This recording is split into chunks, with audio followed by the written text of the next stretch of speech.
With me, I'm delighted to say I'm joined by the Australian War Memorial Director, Matt Anderson. Matt, thank you for your time as always. Give us a sense of the crowd there today. Were you pleased with it? Very pleased. First time back on the parade ground for dawn service since 2019, and we estimate more than 25,000 people were there at the dawn service.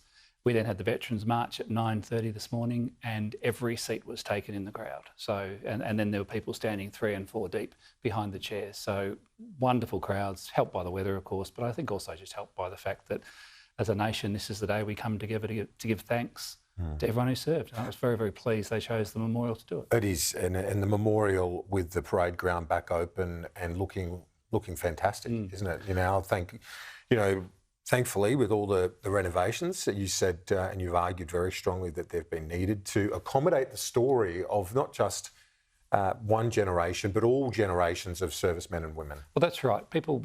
It's important to remember what happened 110 years ago on the 25th of April in Turkey, and those young men who leapt ashore and landed in Australian folklore on that day, and from that day set a standard for everyone who's worn the uniform since. That's what happened on that day. But today's the day that we also pause and remember that even today, young Australian men and women are out there on ships, in aircraft, ready to deploy to defend our freedoms and our interests. And they take their inspiration from those men 110 years ago and everyone who's worn the uniform since. And it's right that you mentioned that sort of evolution as well from that morning on the Gallipoli Peninsula.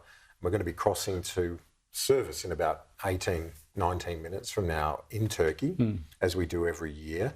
But the evolution of the Defence Force itself, we look at the signallers, for example, Yes. 100th anniversary of the Signallers Corps. They've went from Morse code to now the most high-tech communications, and they're always the first in and the last out, aren't they? Well, I can't think of a deployment or a reason to deploy where you don't need communicators. And as you rightly say, even before Morse code, these guys were running cables and wires to field telephones. That's what they were doing. And now they've evolved to both, cyber warfare and just that, the ever-present threat of electronic warfare. And they are at the vanguard of that in defending our information and our people. They're remarkable. And you've got a personal connection. Yeah, my dad was. Those who aren't in signals call them chooks. I don't know why, but they call them chooks. And Dad was a signaller during the national service in the 1950s. So Dad didn't talk about it much. He did what most young men had to do. I think 287,000 young men were called up between the 1950s and the 1970s. Dad was one of those. He used to call it life interrupted. He just went about his business. He did what he had to do. He was in Victoria, so he went up to Puckapunyal and he paraded at Watsonia. I've got his paybook. He did all his duties, and then he hung up his hat in the garage and never spoke about it again. And that was the hat? That's the hat there. I do. So I have Dad's slouch hat here. So, and it's funny, I don't have a photo of Dad in uniform. I don't have, any of his diaries or records or any of those sorts of things. But for whatever reason, and that's the Signal Corps badge right there, for whatever reason, this meant something to Dad. Yeah. And it meant something that means the world to me because it's in my office every day now. No, I could imagine it would do. And this, I think it's important. We've got the personal stories that so many of us have about our family, grandfathers and fathers that have served. But I want to get your reflections on something that I think is so important. I think many of our viewers believe this as well. That is for our students, our kids, to be taught the meaning of Anzac, because it's fundamental to who we are. And, we're a secular nation, but if we had a church, it'd be the memorial. Yeah. Well, when Charles Bean conceived of the memorial, he wanted it to be 3 things. He wanted it to be the memorial, and now the tomb of our unknown soldier, but in those days certainly the commemorative role. He wanted it to be a museum, all of the things that are in the galleries, and he also wanted it to be an archive, because he wants people, and my job, my mission is to lead the nation's both commemoration and understanding of the Australian experience of war.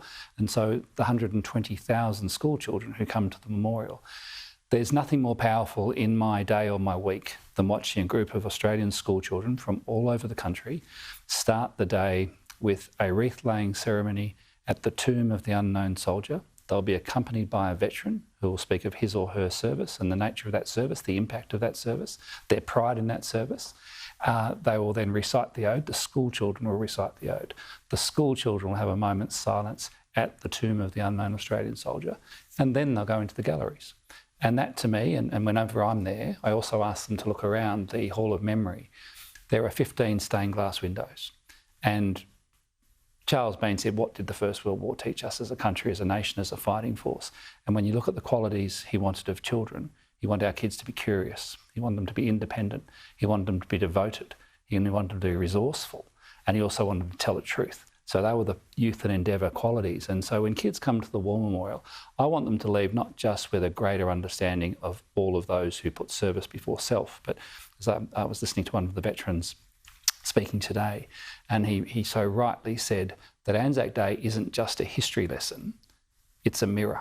And it's a chance for Australians to look into this mirror and understand what those men and women who have worn our nation's uniform have bequeathed to us and the standard they've set to us to emulate. We hear every now and then of some wrong-headed decision in a school system somewhere, or a school here or there, but making a dumb call when it comes to our history. But do you find the vast bulk of schools and teachers and education systems are embracing? Yes, I do. And teaching? Overwhelmingly. Good. And so from the morning programs I just spoke about through to young children who sit by the pool of reflection of an afternoon as we tell the story of one of our fallen at the last post ceremony, and that two of the kids will be chosen to lay a wreath, and I just watch the children pause, reflect. They know where they are, they know the space they're in, they can see the photo or the headstone of one of our fallen, and they leave there with this understanding. Lord Gowrie, the lesson they need to leave from the Australian War Memorial, Lord Gowrie, BC, when he opened the place in 1941, on Remembrance Day 1941, said that when people leave the Australian War Memorial, they should utter never again. That's the point of it. But we live in a dangerous world, we live in dangerous times, we need an Australian Defence Force. We have young men and women. The average age in our Roll of Honour is 23. It is a young person's game. And when I tell kids that the youngest person on the Roll of Honour is 14 years and 9 months, it just makes them think, but hopefully also makes them proud. Yeah, and your critics would say, and I know you're well aware that they say that not just the memorial, but our honouring of Anzac glorifies war.